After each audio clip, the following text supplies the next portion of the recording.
네, 안녕하십니까. 시퍼스입니다. 오늘도 제 주 종목인 재무제표 분석을 준비해 보았어요. 오늘은 많은 구독자분들이 요청해주신 제타, 제타 글로벌의 분석 영상 준비해 보았습니다. 제타는 11분기 연속 20% 이상의 매출 성장을 기록한 어마어마한 기업이라고 소개를 많이 하시는데 제가 이 회사의 몇 가지 재무적 트릭을 발견했습니다. 이번 영상에서는 이 기업의 소개와 비즈니스 모델 분석보다는 재무제표의 분석에 초점을 맞추었는데요. 어려운 내용도 쉽고 명확하게 설명했으니 영상 끝까지 시청해주세요. 이번 영상을 보시면 재무분석 관련 내용을 이 제타뿐만 아니라 스스로 다른 회사에도 대입시키면서 회사를 보시는 시야와 관점이 조금 더 확장될 거라고 믿습니다. 결론만 말씀드리면 제타는 재무적으로 나쁘지 않습니다. 수익성도 좋고 추후 자금 조달 능력도 확보가 되어 있어요. 그렇지만 좀 찝찝한 부분도 많았습니다. 무슨 의미인지는 끝까지 봐주시고요. 시작 전에 구독과 좋아요 그리고 댓글 꼭 부탁드릴게요. 제 채널의 찐 시청자분들은 선 댓글 후 시청인 거 아시죠? 그럼 시작할게요. 그래도 회사의 재무제표를 설명하는데 이 회사가 뭘 하는 회사인지는 아셔야 되니까 초스피드로 회사를 언급만 하고 갈게요. 제타는 2007년 설립된 AI 기반 마케팅 및 데이터 분석 기업입니다. 많은 기업들을 도와서 온라인 마케팅 서비스를 해주는 기업이에요. 주요 서비스는 제타의 마케팅 플랫폼, 데이터 클라우드, 제타 AI 이렇게 3개가 있는데요. 제타는 자체적으로 보유한 5억 개 이상의 방대한 소비자 데이터베이스가 있어요. 이것들을 통해 회사가 자체 보유한 마케팅 플랫폼을 통해서 효율적인 AI 기반 맞춤 마케팅 서비스를 제공해줍니다. 회사 측의 설명에 의하면 탄탄하고 근본 기업들의 모임이라고 부르는 이 포춘 100이죠. 이 기업 중 40% 이상이 제타의 마케팅 서비스를 이용한다고 합니다. 특히 버라이즌, AT&T와 같은 이 통신사 업체는 전부 제타를 쓰고 있다고 생각하시면 돼요. 예. 그리고 이 회사의 주가 상승에 큰 견인을 한 팩트를 보시면 회사가 소개하는 거예요. 11분기 연속 20% 이상 매출을 상승했고요. 15분기 연속 에비타 상승을 기록한 어마어마한 성장 기업이라고 설명하고 이 부분은 계속해서 강조했죠. 특히 2024년 3분기에는 전년도 동기 대비 42%의 매출 성장을 한 게 눈에 띕니다. 이 표면적인 수치만 보면은 굉장히 훌륭합니다. 하지만 여기에서는 몇 가지 비밀이 있다는 것을 제가 확인을 했어요. 이 회사의 기본적인 매출 구조는 크게 3가지로 인식됩니다. 자사 플랫폼을 통한 구독료, 사용량 기반의 요금제, 그리고 기타 서비스 수수료입니다. 그런데 회사 측이 공개한 이 자료에 의하면 제타도 일부 광고 계약의 경우 넷이 아닌 그로스로 매출 인식을 가능하다고 합니다. 그런데 이 넷과 그로스의 비중은 회사가 공개를 하지 않았지만 제타의 경우에는 제가 이제 매출 원가를 통해서 어느 정도 이 비중과 증가폭을 역산할 수 있는 구조예요. 그래서 개인적으로는 일부 매출의 경우 이게 그로스로 인식되기 때문에 이 매출 상승폭에서 이제 다소 착시 현상이 있을 수 있다라는 점 명시드리고요. 그렇다고 이 회사의 매출이 말도 안 되게 뻥튀기 되었다, 가짜다 그런 의미는 전혀 아니에요. 보면 회사는 잘 성장하고 있는데 그래도 이제 40% 매출 성장 이런 거에는 큰 의미를 두지 않았으면 하는 마음이라는 것입니다. 자, 그럼 제타가 광고 계약에서 그로스로 매출을 계산하는 방식과 넷으로 계산하는 방식을 각각 예시를 통해 설명드릴게요. 첫 번째로는 이제 제타가 손님 대신 직접 미디어 구매 및 광고 집행을 대행하는 경우입니다. 즉, 이 서비스에 대한 전체적인 통제권을 가지는 경우인데요. 먼저 고객이 제타에 광고 집행을 요청합니다. 제타는 구글이나 메타 등과 직접 계약을 체결하고 광고를 구매해요.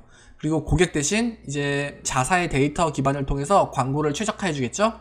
그럼 전체 광고 비용인 1000불을 고객에게 청구하고 이와 관련된 비용 약 700불가량을 COGS, 즉 매출 원가로 비용 처리를 한다고 합니다. 그럼 이 회사의 실질적인 이익은 300불이겠죠?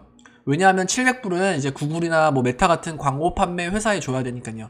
물론 여기서 발생하는 인건비도 어느 정도 포함되어 있고요. 자, 두 번째입니다. 넷으로 매출을 구하는 경우는 제타가 단순히 플랫폼 역할만 하는 경우입니다. 즉 서비스 통제권이 없을 경우인데요. 고객이 제타의 마케팅 플랫폼을 통해 구글, 페이스북 등의 직접 광고를 구매하는 경우입니다. 그러니까 이 경우에는 제타는 자사의 데이터를 제공만 해주고 광고 네트워크를 연결만 시켜줍니다. 고객은 이제 이 광고비 1000불을 이제 다 제타 플랫폼을 통해 지출을 하게 될 텐데요. 제타는 여기서 플랫폼 이용료로 10%가량만 고객에게 부과하는 거죠. 이 경우 제타는 $100만 매출로 인식을 하는 겁니다. 이렇게 보면 두 개가 큰 차이가 있죠. 하나는 $1000를 통째로 이제 매출로 인식하고 하나는 $100만 이제 매출로 인식하니까요. 사실 이것은 보기 나름이에요. 제타의 경우에는 충분히 그럴 수 있는 구조이고요. 또 뒤에서 보시겠지만 회계 처리도 깔끔하게 해놨고요, 회사는. 여기서는 이제 매출과 매출 원가만 보겠습니다. 보시면 2024년 9개월간 매출은 전년 동기 대비 33%나 증가했어요. 어마어마하죠? 그런데 COGS, 즉 매출 원가를 보시면 같은 기간 44%가 증가했습니다. COGS가 전체 매출에 차지하는 비중도 36%에서 39%로 증가했고요. 즉 이것만 봤을 때 이 기간 동안에는 이제 그로스로 잡힌 매출 계약 방식이 좀 더 늘어났음을 간접적으로 확인이 가능하다는 것입니다. 물론 물가가 비싸지고 하면서 뭐 다른 직접 비용도 늘어날 수는 있겠지만요. 근데 다시 말씀드리지만 이런 매출 구조가 무조건 나쁘다는 것은 아니에요. 다만 표면적인 매출 성장률에 너무 확대 해석할 필요가 없다라는 점을 말씀드리고 싶었고요. 자, 그럼 영업비용을 통한 수익성을 보겠습니다. 보시면 판매 관리비, 즉 전체 매출에 차지하는 이제 판관비가 전체 매출을 차지하는 비중이 71.3%였는데 2024년에는 이 비중이 55%로 감소했습니다. 보시면 마케팅 비용은 조금 10% 정도가량 증가했는데 관리비에서는 오히려 줄었죠. 이건 좋은 시그널이고요. 회사가 점점 효율적으로 운영을 하고 있다는 것이에요.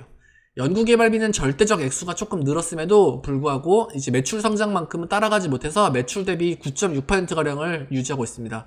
즉 전체적으로 판매 관리비가 매출 대비 이제 비중이 줄면서 적자폭이 감소했다라고 볼 수 있죠. 그럼 대차 대조표를 보겠습니다. 일단 전체 자산은 약 8억 7천만 불인데 전년 대비 약 36%가량 자산이 늘었어요. 보시면 이렇게 현금성 자산이 크게 늘었는데 이건 뒤에서 확인이 가능합니다. 전체 자산의 72%가량이 유동성 자산이고요. 주로 지금은 현금과 매출 채권으로 구성되어 있죠. 그런데 보시면 매출 채권의 규모가 엄청 크죠? 매출 채권이 2억 달러인데요. 분기 전체 매출의 규모와 비슷한 수준이에요. 예를 들어서 보시면 전년도에는 전체 분기 매출이 1억 8천만 달러였잖아요. 그런데 지금 매출 채권이 2억 달러면 이것보다 크다는 것이죠.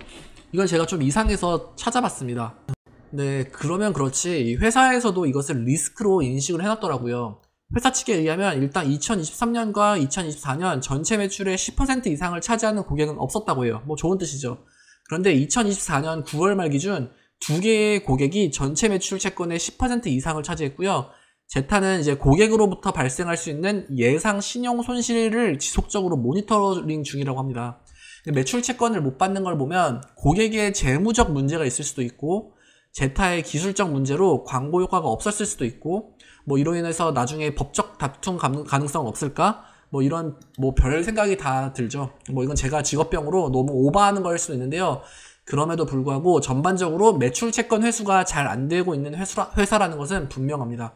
이것은 기업의 현금 흐름에도 좋지 않아요. 매출로는 잡혔는데 실제 돈은 못 받는 거니까요. 그 외상이죠, 외상.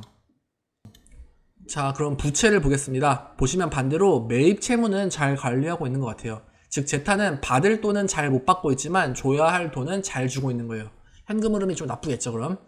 그리고 또 하나 눈에 띄는 것은 이 미지급 비용이라고 있는데요. 이게 굉장히 크게 증가되고 있어요. 이것도 거의 분기 매출의 거의 절반이거든요. 이게 뭔지 계속 찾아봤는데 자세한 정보가 공개되어 있지 않았습니다. 이 중 뭐 일부는 월급이나 급여 같은 거일 텐데요. 일단 규모가 좀 크다는 게 눈에 띄고요. 그리고 장기 부채로 대출이 약 2억 달러가량 있는 게 확인되었고요. 전년 대비 좀 증가했죠. 이것에 대해서는 다음 장에서 다시 볼게요. 자, 제타는 2021년 약 2억 2천만 달러 규모의 대출을 체결했는데요. 이제 2024년에 기존 대출을 5억 5천만 불로 이제 재계약을 했어요. 증가시키면서. 이 중 2억은 텀론으로 일시불 지급되었고 나머지 3억 5천은 신용대출로 필요할 때마다 바로바로 쓸 수 있는 형식이에요. 이 목적은 기존 채무의 재융자, 인수자금 조달, 그리고 기업 운영비로 썼다고 하고 이자는 대략 7.5%로 굉장히 낮은 수준이었어요. 작년과 올해의 금리를 볼 때 이 이자율은 굉장히 낮은 수준입니다. 지난번에 뭐 리커전의 경우는 이자율이 약 10%가 넘었다고 했죠. 사실 은행 입장에서는 금융기관 입장에서는 하이 리스크 하이 리턴, 로우 리스크 로우 리턴인데요. 이자율이 낮다라는 것은 다른 확실한 뭐 담보를 넣었거나 이 기업의 신용도가 높다라는 의미니까 좋은 뜻입니다. 재무제표를 보면 뭐 지금 이 3억 5천만 불의 신용대출은 전혀 쓰고 있지 않아 보이고요. 자금이 필요할 때마다 쓸 수 있으니 일단 기본적인 유동성은 확보된 것으로 보여집니다. 뭐 좋은 시그널이에요.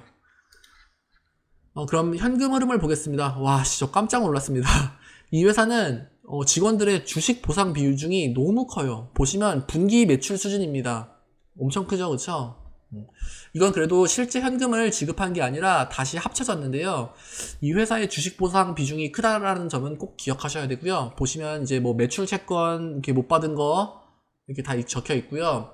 마이너스 돼 있고 미지급 비용으로 안낸 것도 적혀 있고요. 다 합쳐보면 그래도 전체적으로 영업활동에 의한 현금 흐름은 9천만 불 흑자입니다. 전년도도 6천만 불 흑자였고요. 그럼 답은 나왔죠? 영업으로 현금이 이렇게 잘 도는데 회사는 왜 적자냐? 바로 주식 보상비 때문이었네요. 예, 이 많은 규모의 주식 보상비가 각 영업활동 비용에 들어가 있었거든요. 근데 이건 해석의 관점에 따라 달라질 수 있을 텐데요. 일단 회사는 수익성과 재무적으로는 나쁘지 않을 수 있습니다. 하지만 이 과도한 주식 보상비는 기존 주주들의 주가를 희석시킬 수도 있고 뭐 그냥 찝찝하죠.